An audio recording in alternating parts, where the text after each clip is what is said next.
What's going on, guys? And welcome back to the Paper Trails podcast. I am your host, Nick Calagera-Mitros, and I am super pumped to have Reyana on our, did I say her correctly? Yes. Reyana, okay. I saw like the enye. The enye, you know, Yeah. and in Greek, we have that, or we used to, it's pretty interesting, you know, we'll discuss it later, but we used to have like accent marks where we used to kind of pronounce, or want to make sure I said it correctly. So anyway. Okay, thank you. Super pumped. We got introduced to some mutual friends. Mm-hmm.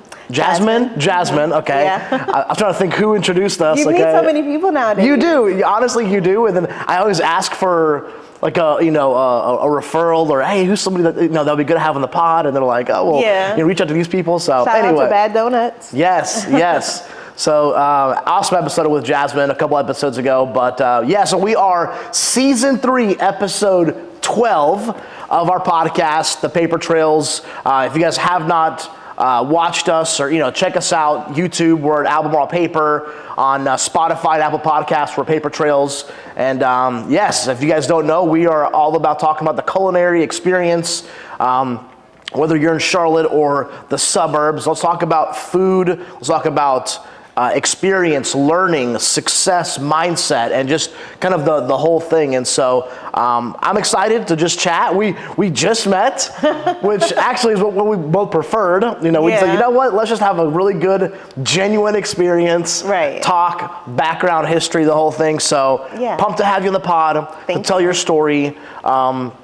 And hopefully inspire, hopefully get somebody just interested, and whether it's culinary or not, right. Let's give people inspiration to do what they want to do, whether it's start their own business, or whether it's, push for that next level promotion at their job, or whatever that next level is for you guys, like that. I think that's, if you guys have watched any of my content and any of our social media, that's something that I love. It's like, all right, well, I have a paper company, but I love to talk about business and mindset and success. And so, anyway, Reyana, let's talk about where you're from. Okay. All right, and then we'll start there and kind of work our way up. Okay, so I am from New Orleans, the actual city, not the outskirts. Okay. And I grew up there during a time where mom and pop restaurants were like essential. That's basically all you had pre-Katrina. So I got to eat all kind of foods, and me and my brothers would go to different restaurants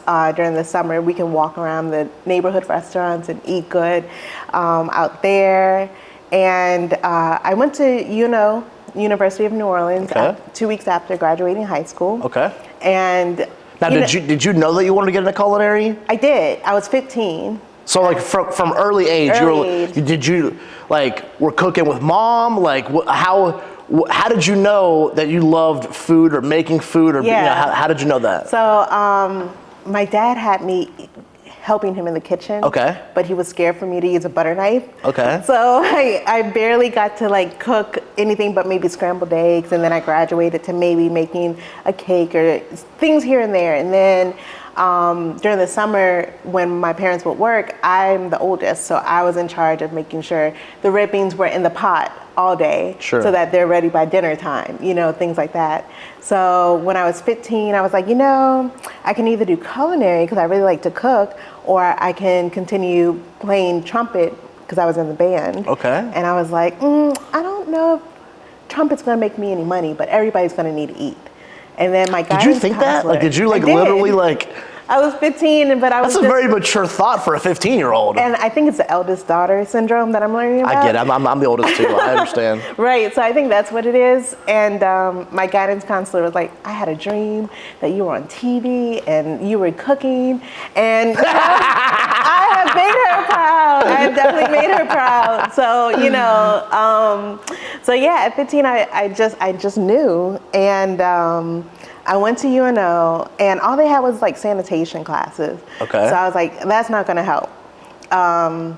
So I decided to go to Johnson & Wales. Okay. Because it was the Harvard of culinary. Sure. It was, this is where you're going to go to learn the most. So I went to the Norfolk campus. Okay. And graduated with my culinary in 2003. And it's funny because we were talking about business owners and inspiring people and things like that. When I was out there, I felt behind because I was like 19 and they had all these kids who were like, I've been cooking since I was like 15, 16 years old. I was like, ooh, I need to catch up. So I did 3 internships. I did one in Massachusetts, one in Ocean City, Maryland, and then the one for school I did on Capitol Hill for House of Representatives. So I was like, okay, now I got some experience under my belt. Now you got to go to those internships just strictly to learn? Like just because you were just like, you felt a little behind? Yeah. What restaurants were they? What style was it? Yeah. Give me some context. The one in Massachusetts was my very first one. And that was in Lenox for Cranwell Resort. So it was a huge resort in the mountains, known for like healthy eating, golfing, things like that. A lot of Floridians were out there because it was nice and cool during the summer. So I noticed that that's where they would go. And then I would work, they had a restaurant on the golf course, and I was kind of put in charge of that. I was like, y'all sure? This is my first one. I don't know what I'm doing. Okay, all right, cool. So that's what I did out there. Was that the first restaurant you've worked at? In culinary. So my first restaurant job was Applebee's. I was a server. At like 19 or something. Love it. So what are some things that you learned there at that first resort? Like, is there something you can say, you know what, I really didn't understand scheduling, or is there anything that stands out to you that you learned there? It was definitely inventory. I was in charge of inventory and in charge of the soup of the day. So that was my 2 main jobs, beside cooking. So that really gave me an insight on, okay, I need to make sure that if we don't have this product, we can't do this dish, and timing, making sure that I got everything that we needed to last until the next truck comes in. Yeah, so that was really cool. Interesting. All right, so that was the first spot. How about the second location, second internship? The second one was the House of Representatives. I needed to do that for school. And it was cool because it was very like discreet. You couldn't cook with fire on that premise. You had to learn how to cook and heat things up with ovens, with flat tops, with any kind of electrical, but no fire. Why that? Why no fire? I guess they want to be safe. They want to make sure that we don't like light the burn anything? Yeah. Okay, interesting. Yeah, so that was really cool. We had underground tunnels that we had to go through, and that was really fun. It was like, I felt like I was in the Secret Service. Was that like a little more fine dining experience? Like fine dining, or not really? It depends. So like, there were 2 kitchens. There was a hot kitchen and a cold kitchen. The hot kitchen definitely was more elevated. Yeah. And the cold kitchen was salads, sandwiches, things like that. And when I was there, I would try to learn some Spanish because I definitely was like, okay, I want to use everything that I have here. I can learn the culinary, but I can also learn a different language. Sure. So yeah. Any big takeaways from that one? Number 2 internship? That one, I learned how to cook, make sure that I can cook without fire. Cool. That was a very essential, I feel like. Interesting, yeah, 100%. And then number 3? Number 3 was Ocean City, Maryland. That one, I think, definitely was pivotal because I had a chef there who wanted to make sure that I had tough skin in the kitchen because he was also African American. He was like, look, you're a Black woman in culinary, you need to learn how to make sure that you have tough skin because it's not going to be easy for you. And that really helped mold how I perceive different avenues in the kitchen, but also he made sure that I learned more than garde manger. So for women starting out, we're always put in desserts or we're put in garde manger and salad stations, and he made sure I learned how to cook on the line. Everything. So that was really awesome. Was he probably your first mentor, you think? I think so, yeah. Yeah, one of the first. I had a Chef Blunt, that I ran into recently. I was in DC for a Black Women in Food Summit. And I ran into her, and so 20 years later, I'm like, Chef, you were definitely like an inspiration for me, the representation, everything. It was so great to catch up with her. I love that. Yeah, so that was really nice.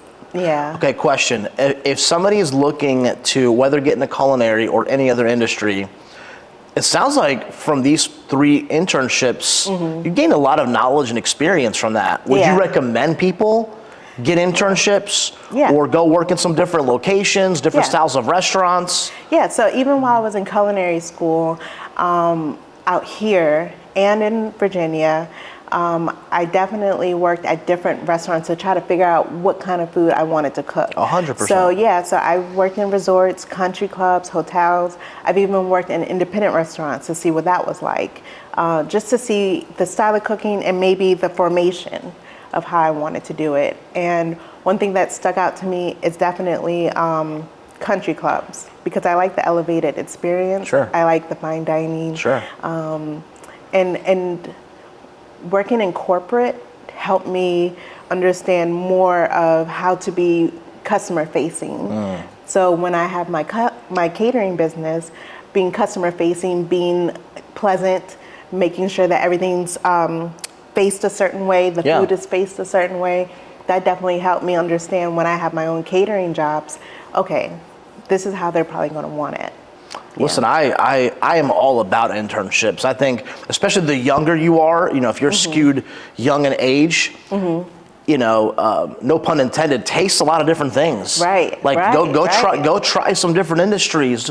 Well, I don't know if I like videography. Go shadow somebody. Go, different styles of food in the culinary. Do catering. Do food truck. Do fast casual. I don't know. See what you like. See what you like, and that definitely goes into any industry that you're in. 100%. I talked to a gentleman one time. He was into music. And I was like, well, maybe work at a radio station, maybe learn how to produce. You never know what your niche is. Exactly. Like in your mind, you think you know what you would love to do, but until you do it, you're not 100% sure if you'll like it. And working in corporate, I didn't realize how many other avenues of culinary I can take it. I didn't realize there's research and development labs. I didn't realize there was, there's so many other things that you can do. You don't have to work in the kitchen. I agree. Food science. So, 3 internships. Yes. Okay, so you graduate and do the internships, or is it while you're in school? The Ocean City and the Massachusetts was during the summer. Okay. So it didn't interfere.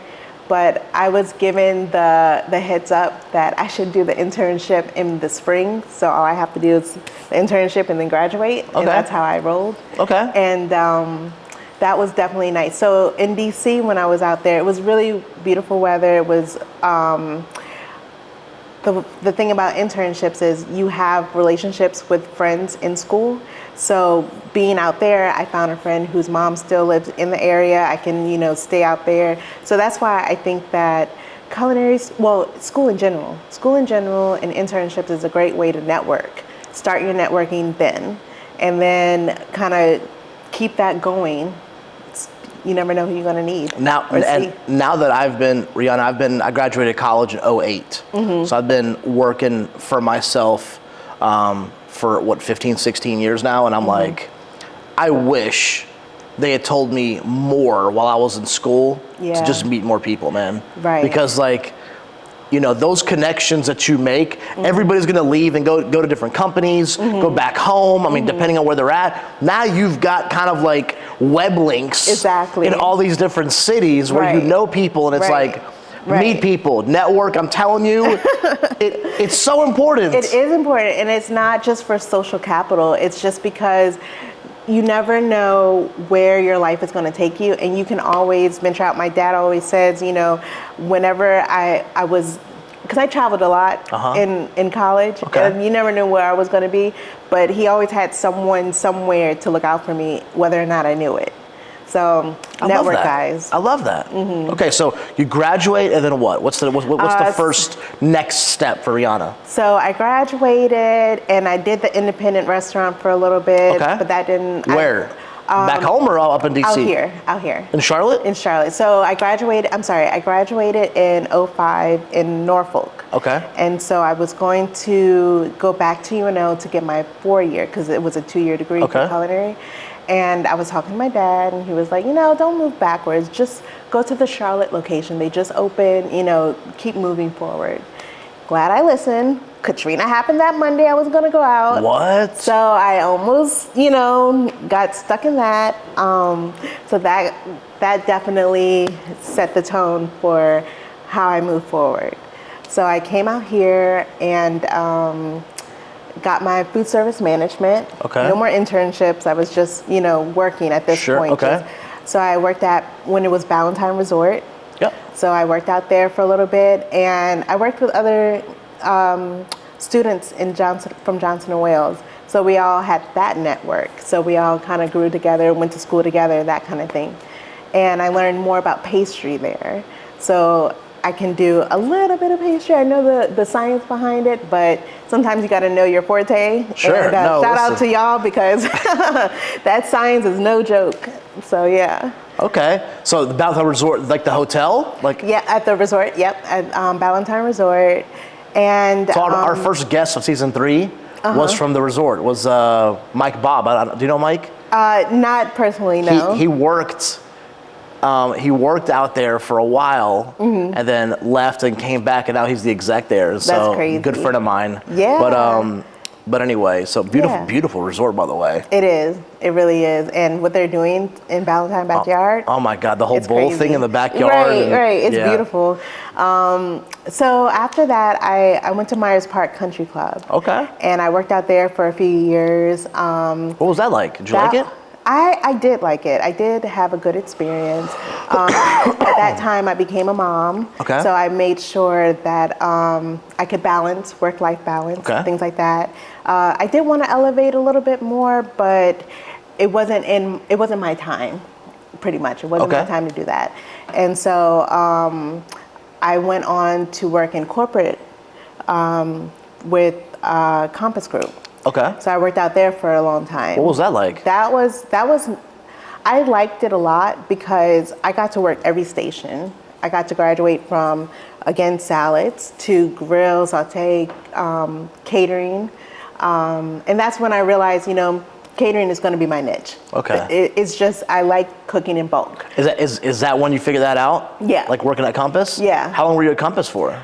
6 years. Okay, so you were there. So you learned a lot there, I'm sure. I did. I learned a ton. I graduated up to executive chef, and I left and I came back. I did a bob. Okay. I left and I came back. Okay. And so catering is just my thing. I like cooking for a large amount of people, feeding everyone, and I think it's the New Orleans hospitality in me.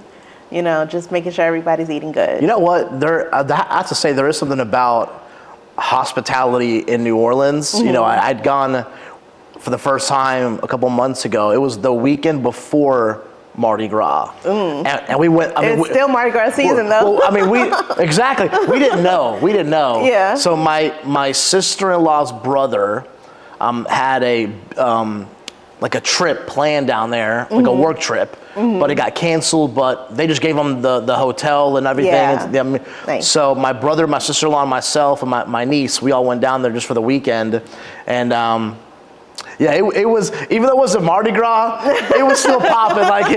We got there Friday night, checked into the hotel. We're like, let's walk around. Man, it was don't catch a car anywhere. It was thumping. And we were right there, one road off of the main, what's the Canal Street? Yes, yeah. Yes. And so, just, man, the food, the experience, the love, it's different. It is. I don't even know how to explain it. Whenever I bring people out there, they're like, y'all just talk to everybody. And I'm like, yeah. It's just, it's a different feeling. It reminds me a lot of, my background is Greek, and so we're very hospitable people as well. Okay. So it's kind of the same thing. It's let us take care of you, Yeah, and that brings back memories. I used to march in the band during Mardi Gras season, so marching the whole city out and just hearing all the bands and battle of the bands and things like that. That's awesome. Love it. Okay, so you're at Compass.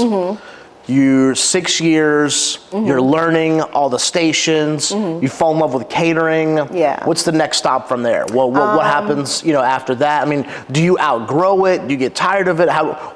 why do you move on from Compass? COVID. Okay. COVID happened. Okay. So, like everybody else, we're just trying to figure out our next steps, and it didn't look like we were opening back anytime soon. Okay. And my dad was like, what are you gonna do? What are you gonna learn out of this experience? What are you gonna take from being at home a lot? And did he ask you that? He did. He's a pretty wise man. He is. He's like, you gonna get another degree? Like, what do you want to do? What is it that you want to do? And I was like, I think I'll start a company. I think I'll just try it out. So. I was like, okay, I did a lot of research, guys, a lot of research. So one thing that I learned out of getting an LLC that I make sure to tell people who are thinking about starting a business or what have you, don't use your home address. Like I talking to people, I realize a lot of people use their home address when they are becoming their own registered agent. Okay.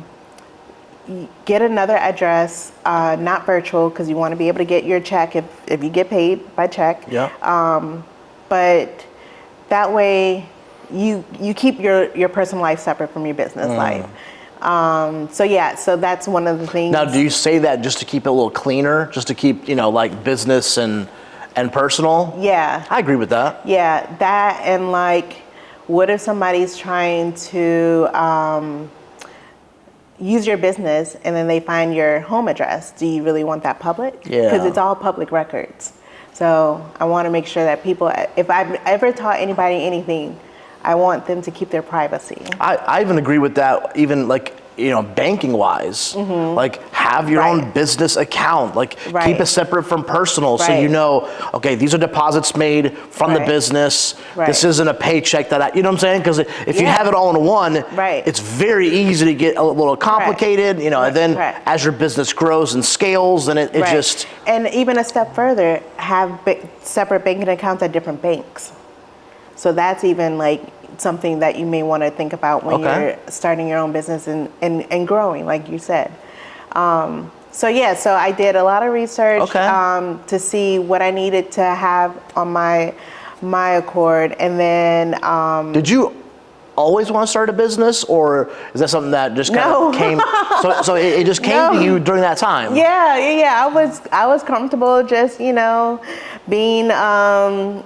being in the kitchen, either someone's sous chef or executive chef somewhere, because I had the skills, and I've been told several times that I need to just, use those skills and be on the top level. And, it was my own insecurities where I was just like, I don't think I'm cut out for that, or I didn't realize how much I knew until I had to use it. You know what I mean?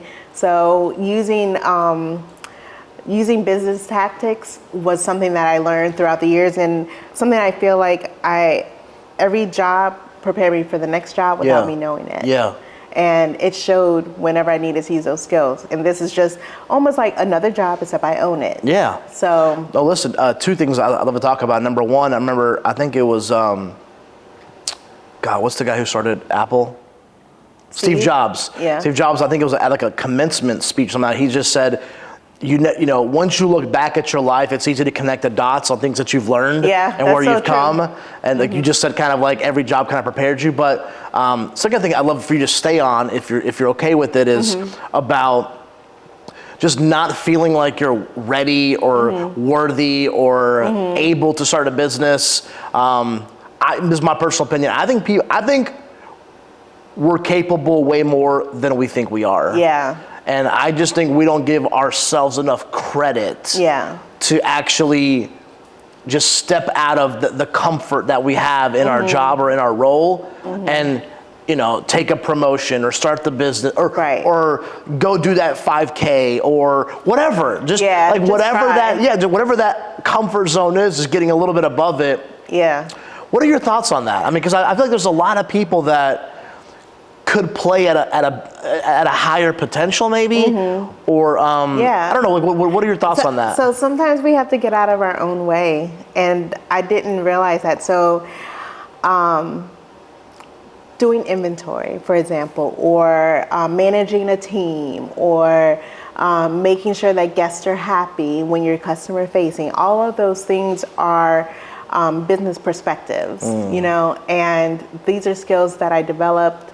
I had to learn because, you know, we don't always want to talk to customers the way that we're supposed to, but we have to learn how to be customer friendly. You know, sometimes we want to make sure that our teammates are happy. We have to learn empathy. You know, these are things that I had to learn throughout the course of me working at different places. And me personally, I was kind of afraid of failing. You know, that's just a common theme in all of our lives, I think. For everybody, yeah. And so being afraid of failing and also being afraid of not being accepted. So that's another thing. So I think once I realized, you know, I am who I am, I know what I know.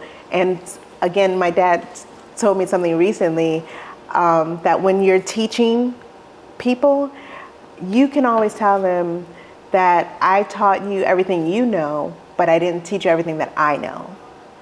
So that's one of the things that helps me out when I'm trying to teach younger kids, or sometimes I go to different CMS schools and I show them either meat fabrication or things like that, and I have to realize, you know, they're still babies, they're still learning, they're still, you know, you have to be patient. And all these skills that I've learned throughout the years, this is actually my 20th year cooking professionally. Love it. So yeah, so I'm celebrating 20 years strong, 3 years on my own.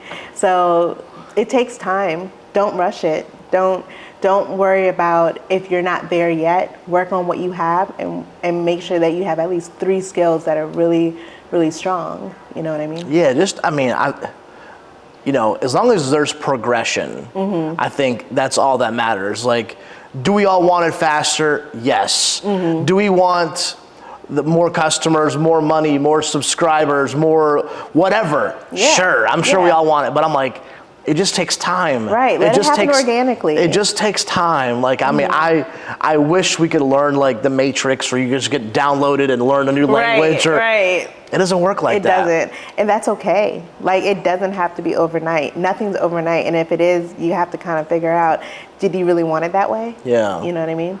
So I like that this is my 3rd year on my own, but I can see the growth. I laughed at myself the other day because I was like, man, I remember when I couldn't fathom taking on more than one project, and I did 2 on Saturday, or I couldn't imagine trying to figure out how to talk to certain customers and make sure that I charge enough or compensate for what I need, you know.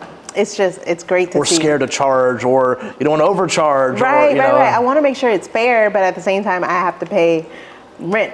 I mean, of course, you know? you're in business to make money. Right. So I totally get it. Okay, so let's talk about that. 3 years of owning a company.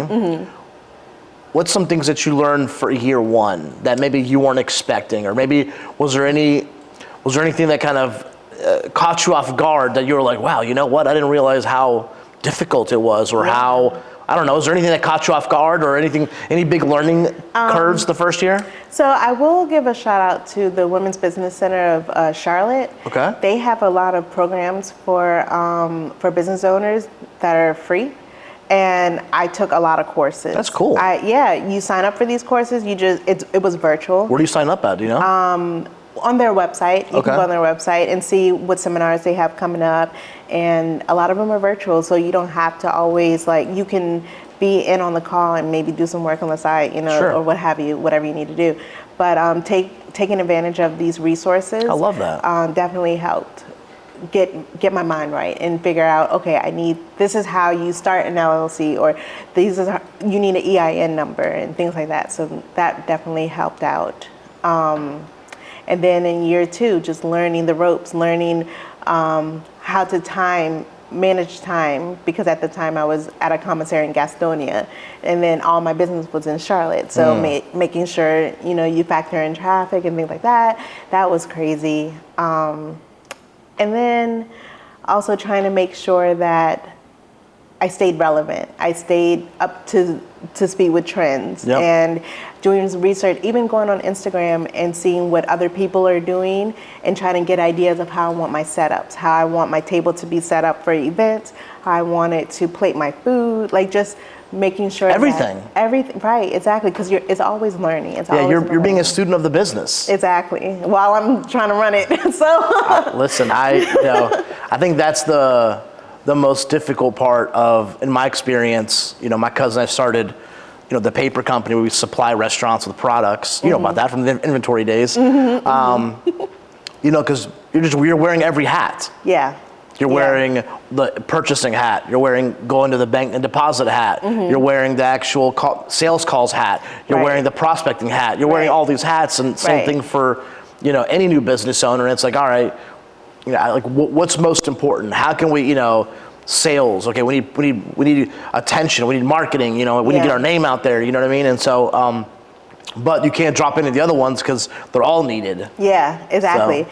And then I think one thing I'm learning this year is definitely like self-care, like taking a moment. Like I can tell myself, okay, for the next 24 hours, I'm not doing any business, but that's a lie. But I try to make sure at least 16 of those hours are like, okay, I get my mind right, I rest my feet, I rest my mind, things like that. And also just taking a step back and just saying, okay, what else can I do to make sure that I still grow, but also make sure I take care of myself. Sure. That's really important. And just trying to go throughout that. I'm still taking classes. I just did a cohort with CPCC and learning government contracts. I just got accepted in another cohort that I'll start in the fall. So I'm constantly still trying to make sure that I learn everything because it's not easy. It's not. Is that to learn just other facets of the business? Yeah. Or business in general? Business in general, because running a small business is not easy. And one thing a coach just told me is that you're no longer an entrepreneur. You're like a small business now, is how you're growing. And that's awesome to hear. That's awesome to kind of sit back and think, yeah, I am, aren't I? So the admin thing is still something that I struggle with. I'm not going to lie. Like trying to make sure that I get all my ducks in a row and things like that. That's a struggle. I think. Listen, I that is my weakest point. Yeah. We thank gosh we hired one of our now office manager. She came working with us maybe 9 years ago. She was in her late 50s, early 60s. Chapel Hill grad, accounting background, so she's the one who really kind of got all of our, hey, we should probably be putting all of our, receipts and everything into this, into our software so we can track it and pull it if we want and know how much we spend in diesel fuel last month. And I'm like, yeah, that probably sounds right, Yeah, exactly. Like, you're not wrong. Yeah, and one thing that really helped is there's a Chef Candace. Okay. She's my executive culinary partner. Okay. And we met when our daughters were in preschool, so like 12 years ago. Okay. And we would always run into each other, and we would always see each other like at Target or, just out and about. We're like, I think we need to know each other. So we became friends. Okay. And then recently, I was like, hey, do you think you can help me with this party this weekend? And it just kind of became, so we have this party on, so it just kind of naturally formed a bond with us two doing a 2-woman show. So shout out to Chef Candace. Yes. And she really helps me out with making sure that I'm balanced and, we'll say the same thing at the same time. So it's really like one mind working, which is awesome because that way, if I forget something, she already thought about it, or Are you guys business partners or just colleagues? Colleagues. Colleagues, gotcha. I was just talking to somebody yesterday about this, about just having somebody kind of to help you in business, whether it's you owning a restaurant or a catering company, but having a colleague or somebody to kind of bounce ideas off of, or because having it all on your own, it hurts. It's a little overwhelming. There's a lot that goes on in here, and I'm just like, sometimes. There really is. Yeah, but speaking of which, like, I love being at a commissary because you get to bounce ideas off of different That is true. people. That is true. So like we have our own little community, and like I'll see something like, oh my God, that's so cool, and or I'll talk to other chefs about certain ideas that I have and maybe like bounce it off. So like even thinking about the event I just did on Thursday, and making sure I had all my components together, making sure that everything kind of formed together. That's always that community, that network that everybody should definitely I love have. that. I think that's probably one of the benefits of using a commissary kitchen is seeing 9 other people, 12 other people, 4 other people, and chatting, building some relationships, borrowing some stuff. I mean, just having that community. Okay. So let's talk about back to your handle, your Brazen Chef. Yes, okay. So let's talk about where did that come from? Give us some more context on that. So there was a period where I was doing Lyft because I was just trying to figure out like my next step and things like that.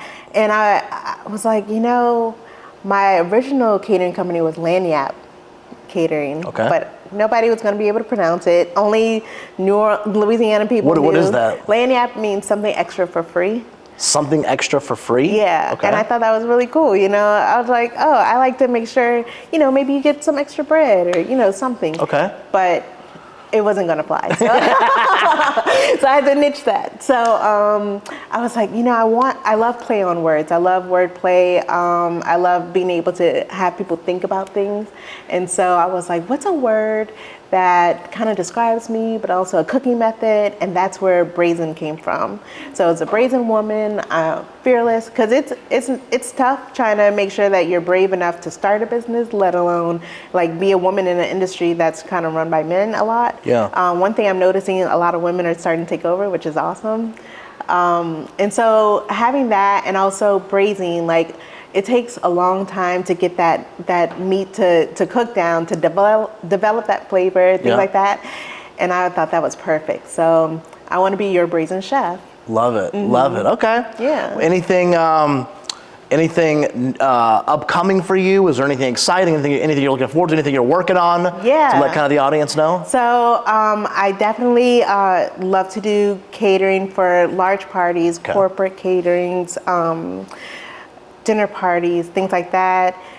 In the summer, I have a few things coming up, no large events, but brunch festival is coming up in September, Nomad festival is coming up, and sometimes there's just so many things going on that I'm like, I forgot. I forgot about that one. But yeah, I'm doing a Yelp event this weekend. Nice. At a mini golf in University area. Love it. So that'll be really fun to see all those people out there and Love it. do that. Yeah. And so people can find you at where? At your_brazen, BRAISEN_chef at all the social media handles. Love it. Any parting thoughts about anything? About business, culinary, your story, anything like that? Anything you want to kind of impart to anybody kind of as we wrap up? If you decide not to go to culinary school, that's okay. You can still learn working in a kitchen. That is true. It's still a skill that you can actually go off and venture off and figure it out. Like, take your time, don't rush it, and talk to people. Talk to chefs, maybe figure out their different avenues and how they got into it, and figure out maybe that is for you, or maybe learning about research and development's for you. You never know, but you don't know until you ask. I think that's one of the cool things about the food business is that you don't technically have to get a degree from a culinary school if you have the right teachers, ownership, chefs, execs kind of ahead of you that you can learn from. I mean, listen, experience is one of the best teachers, if not the best teacher. Yeah. And so if you can just get in there with the right group, with the right people, there's a ton of things that you can learn. Right. So exactly. So there's a ton of great chefs here in Charlotte. There really are. And I feel like I'm meeting a lot of them. But honestly, I even love, this is just my opinion, and I'm not in it, I'm kind of speaking from the outside, is I love the camaraderie and the connect. I mean, I feel like everybody knows kind of everybody. Yeah. And it's big enough that it's a big city, but small enough that we all kind of know each other. Yeah, so the event I did on Thursday, we're all like sharing each other's dishes. Here, try mine. And hey chef. It's awesome because we all get to kind of get together and commune and just be like supportive. Yes. And that's a big thing I notice in Charlotte. We're all supportive of each other, and I love it. I love being in this community. Me too. And if that's anything that I can help perpetuate, is more unity, more cohesiveness in the food space. Like, I don't want it to be, Reyana steps into this chef's restaurant, he's kind of side-eyeing her, and it's like, no, dude. No, we come from around the counter. Yes, hey, let's talk. I mean, we're friends here. Like, I love this dish. Have you thought about this? Awesome, congratulations. Yeah, exactly. Anyway, I love it. So, well, cool. Good to see you guys. Good to have you. Good to have you on the pod. Thank you so much. And so I loved really it. Episode 12 in the book, season 3, and catch us on the next episode. Thank you guys.